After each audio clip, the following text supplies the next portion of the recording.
Theoretical আলাপ করে নিয়ে আসলে what is mob justice? Mob justice মানে হলো আইন নিজের হাতে তুলে নেওয়া।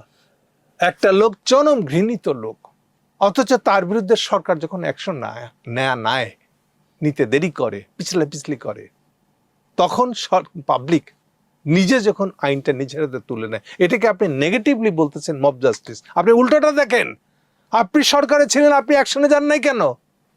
আপনার মামলা করা হয়েছে সমস্ত সিইসির বিরুদ্ধে, আপনি কাউকে অ্যারেস্ট করছেন ইউনিট সরকার? কেন করেন নাই? মব জাস্টিস করেন এখন।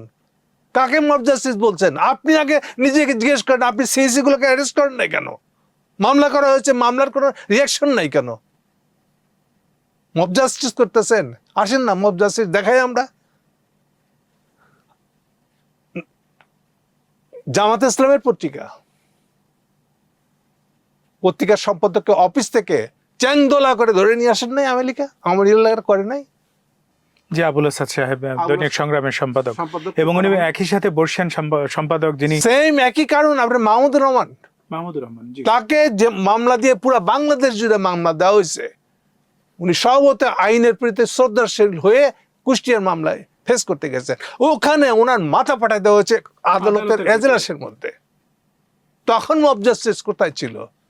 আজকে মব জাস্টিস নিয়ে আপনারা এখানে উঠে আসতেছেন, বিরাট একটা মানবাধিকার কর্মী দেখাইতেছেন। আপনারা নরকের কীট একটা। আসলে আপনারা হলে হিন্দুত্ববাদের চরমতম দালাল, নিকৃষ্ট দালাল। আপনাদের কথা বলারই ক্ষমতা থাকা উচিত ছিল না।